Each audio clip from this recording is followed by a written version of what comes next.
नमस्कार दोस्तों। UP PCS prelims निकालने का एक सिंपल सा फार्मूला है। जो लोग इसके आधार पर तैयारी करते हैं उनके लिए प्री निकालना बहुत आसान हो जाता है। हर साल 50% से अधिक प्रश्न कुछ ही महत्वपूर्ण टॉपिक्स और तथ्यों से ही घुमा फिरा कर पूछे जाते हैं। जो पिछले 29 वर्षों वाली नोट आपको दी गई है और एडवांस में जो करंट अफेयर की नोट दी गई है, सबसे पहले इसे तैयार कर लीजिए। यहाँ से डायरेक्ट क्वेश्चंस आएंगे। मैंने आपको सबूत दिखाया है। 2022 में 77 प्रश्न यहीं से पूछे गए, 2023 में 78 क्वेश्चंस आए और 2024 में भी मैं आपको सबूत दिखाऊंगा। इस नोट की सबसे खास बात यह है कि आप इसे बहुत कम समय में तैयार कर सकते हैं और एक दिन में कई बार रिवाइज कर सकते हैं। अगर अभी तक आपने नोट नहीं लिया है तो इस नंबर पर व्हाट्सएप मैसेज कर सकते हैं, आपको सारी जानकारी मिल जाएगी, आपको नोट मिल जाएगी। हाँ, एक और बात, आरओ के लिए अलग से टेस्ट सीरीज चल रही है और साथ में बहुत महत्वपूर्ण रिवीजन नोट भी दी जा रही है। उसकी भी जानकारी आपको इसी नंबर पर मिल जाएगी। चलिए अब करंट अफेयर के टॉपिक्स पढ़ते हैं। नमस्कार दोस्तों, स्वागत है आपका टॉप 1000 करंट अफेयर सीरीज में। और इस सीरीज में अब तक 100 टॉपिक पूरे कवर किए जा चुके हैं। अगर अभी तक आपने 4 वीडियो 100 टॉपिक्स के नहीं देखे हैं तो जल्दी से प्लेलिस्ट में जाइए और उन्हें भी देख लीजिए। और ये जो टेस्ट सीरीज चल रही है ये आरओ और यूपी पीसीएस दोनों के लिए समान रूप से महत्वपूर्ण है, क्योंकि जितने भी महत्वपूर्ण टॉपिक हैं वो सब कवर किए जा रहे हैं। और इसके अलावा आपको बता दिए कि ये जो टेस्ट सीरीज चल रही है इसकी पीडीएफ आपको पहले ही दी जा चुकी है, लेकिन अभी आप इसका प्रिंट आउट मत निकालिएगा। जब 500 टॉपिक एक साथ इकट्ठा हो जाएंगे तब आपको मर्ज करके पूरे टॉपिक एक साथ दिए जाएंगे, तब आप उनका प्रिंट आउट निकाल लीजिएगा। ठीक है, चलिए आगे बढ़ते हैं। आज का पहला टॉपिक क्या है वो देख लेते हैं। आज का पहला टॉपिक है उत्तर प्रदेश राज्य का जलीय जीव। क्या है? उत्तर प्रदेश राज्य का जलीय जीव। अभी हाल ही में उत्तर प्रदेश के मुख्यमंत्री ने गंगा डॉल्फिन को, किसको? गंगा डॉल्फिन को राज्य का जलीय जीव घोषित किया है। इसके पहले आपको पता होगा कि इंडिया का जलीय जीव क्या है, वो भी गंगा डॉल्फिन ही है। तो भारत का जलीय जीव और उत्तर प्रदेश का जलीय जीव दोनों गंगा डॉल्फिन ही घोषित हैं। ठीक है, गंगा डॉल्फिन को पहले ही राष्ट्रीय जलीय जीव का दर्जा प्राप्त है, ये मैं आपको बता चुका हूँ। ठीक है, और थोड़ा सा गंगा डॉल्फिन के बारे में थोड़ा सा जान लीजिए। गंगा जो डॉल्फिन है, जो डॉल्फिन कहाँ कहाँ पाई जाती है, तो गंगा में, यमुना में, चंबल में, घाघरा में, राप्ती में, गिरुआ, इन कुछ नदियों में गंगा डॉल्फिन पाई जाती है।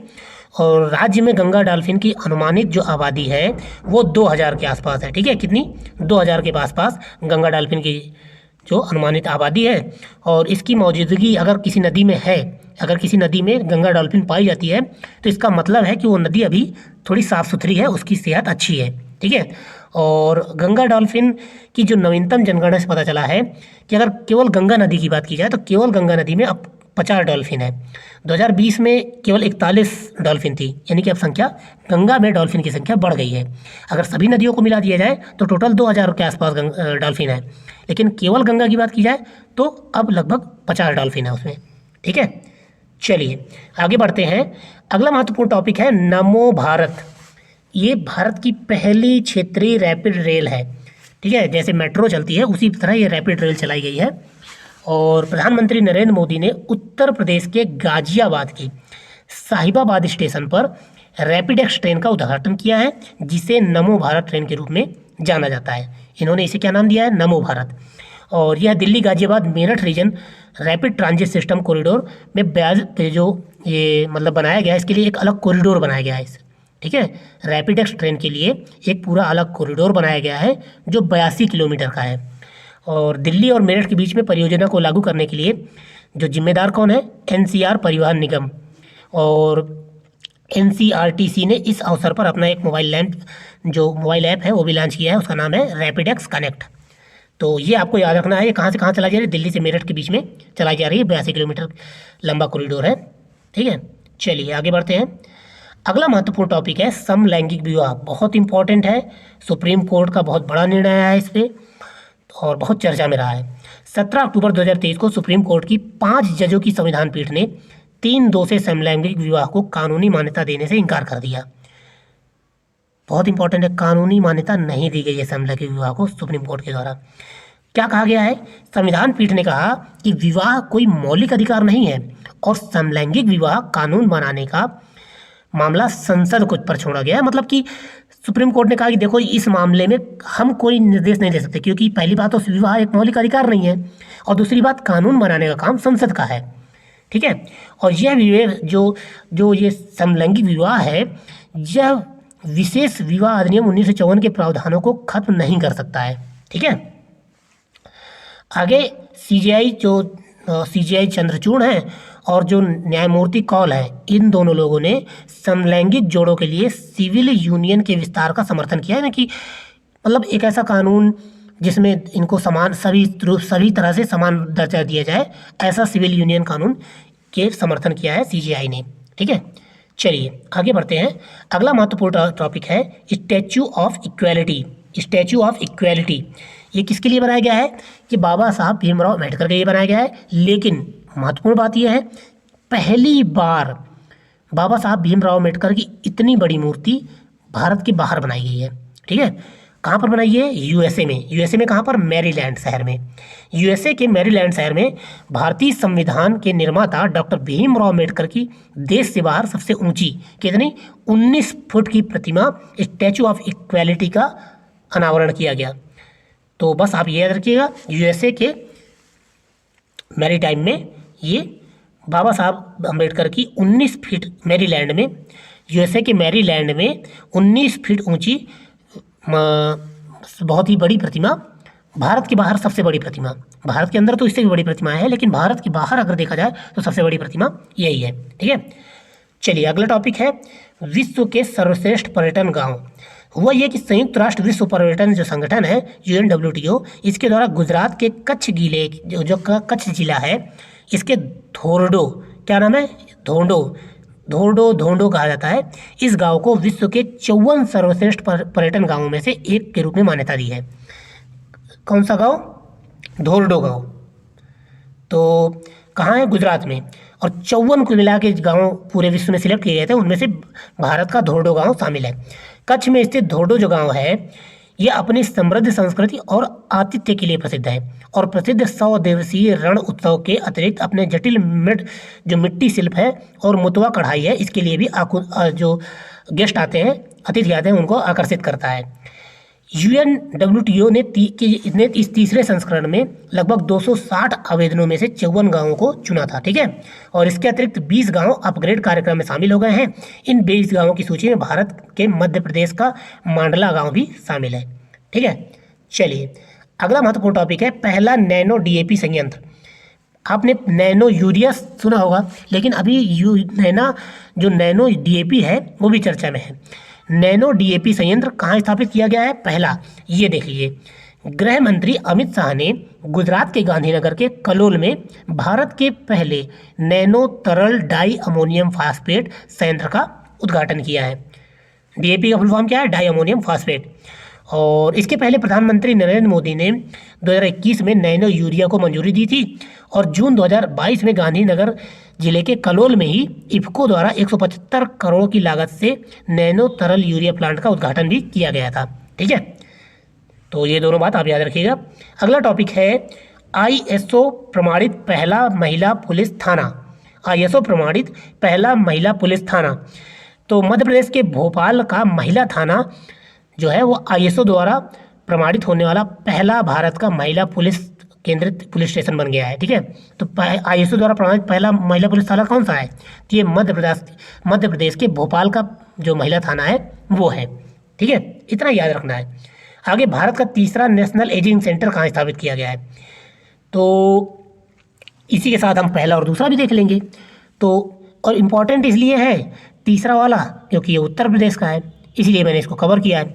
तो भारत का तीसरा वृद्धावस्था देखभाल एवं पुनर्वास केंद्र national ageing centre Uttar Pradesh के institute of medical sciences IMS BHU में, जो BHU में बनारस में IMS है, Indian institute of medical sciences, वहाँ पर तीसरा एजिंग सेंटर स्थापित किया गया है। तो पहला और दूसरा कहाँ है? तो पहला है दिल्ली के एम्स में और मद्रास में, दिल्ली के एम्स में और मद्रास के एम्स में, ये दोनों मद्रास के मेडिकल कॉलेज में ये पहला और दूसरा नेशनल एजुकेशन सेंटर स्थापित किया गया था। ठीक है, चलिए अगला महत्वपूर्ण टॉपिक है आईआईटी कानपुर और फ्रांस की एयरबस कंपनी के बीच जो समझौता हुआ है उसे देख लेते हैं। किस मामले में समझौता हुआ है? तो भारतीय प्रौद्योगिकी संस्थान कानपुर यानी आईआईटी कानपुर और फ्रांस की एयरबस ने एयर स्पेस क्षेत्र में प्रतिभा पूल को बढ़ावा देने की और शिक्षा अनुसंधान को बढ़ावा देने के लिए एक समझौते पर हस्ताक्षर किया है। किस क्षेत्र में? एयर स्पेस क्षेत्र में शिक्षा अनुसंधान और नवाचार को बढ़ावा देने के लिए समझौते पर हस्ताक्षर किया है। और इस साझेदारी में भारत में एरोस्पेस छात्रों की तकनीकी क्षमताओं को बढ़ाने की दिशा में कार्यक्रमों और गतिविधियों का विकास भी शामिल है। महत्वपूर्ण इसीलिए था क्योंकि ये आईआईटी कानपुर उत्तर प्रदेश में है। ठीक है, तो ये यूपी स्पेशल का भी करंट हो जाता है। अगला महत्वपूर्ण टॉपिक है 15वीं और 16वीं नवरत्न कंपनी। तो अब कुल मिला के 16 नवरत्न कंपनियां हो गई हैं, तो अभी तक 14 थी। और पिछले टॉपिक में हमने जो पहला वीडियो कवर किया था उसमें 14वीं जो नवरत्न कंपनी थी उसे कवर किया था। अब 15वीं और 16वीं भी आ गई है। तो भारतीय नवरत्न कंपनियों की जो संख्या है वो 14 से बढ़कर 16 हो गई है।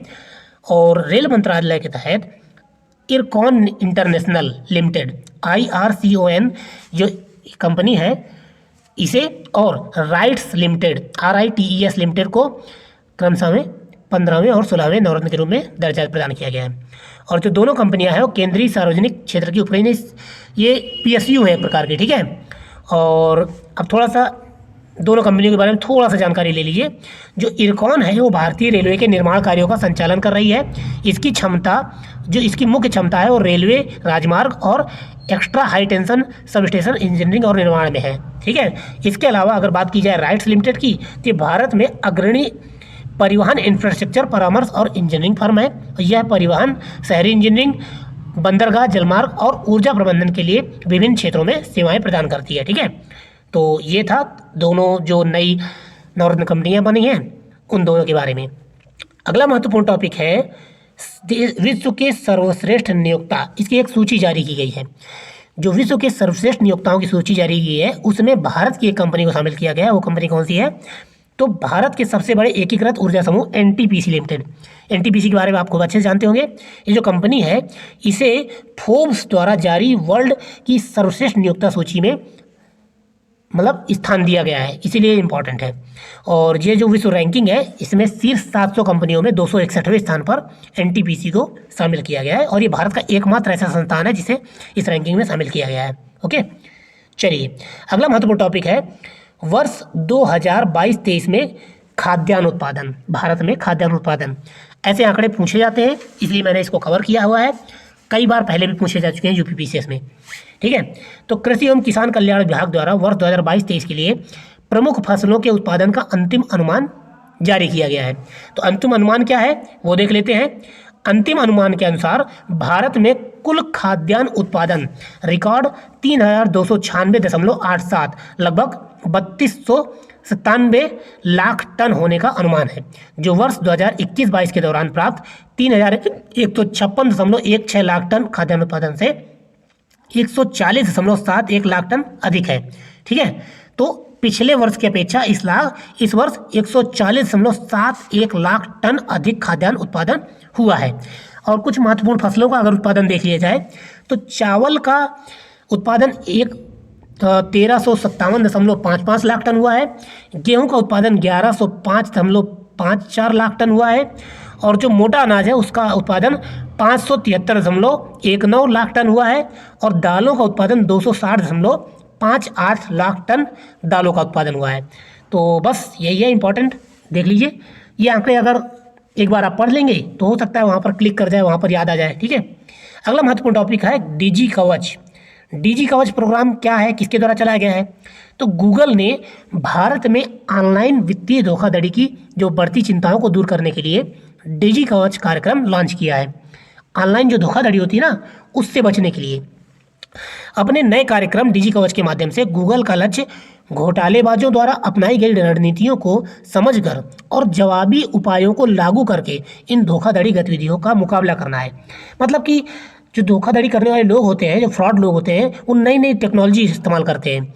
तो गूगल इन टेक्नोलॉजियों को समझेगा और इनके खिलाफ जो कुछ ना कुछ उपाय करेगा, उसी ये DG कवच अपने प्रोग्राम के तहत। ठीक है, चलिए आगे बढ़ते हैं। अगला महत्वपूर्ण टॉपिक है R21 मैट्रिक्स एम। ये मलेरिया की वैक्सीन है। क्या नाम है इसका? R21 matrix M. तो ऑक्सफोर्ड विश्वविद्यालय और सीरम इंस्टीट्यूट ऑफ इंडिया के द्वारा नोवावैक्स की तकनीक का लाभ उठाते हुए R21 matrix M malaria vaccine का विकास किया गया है।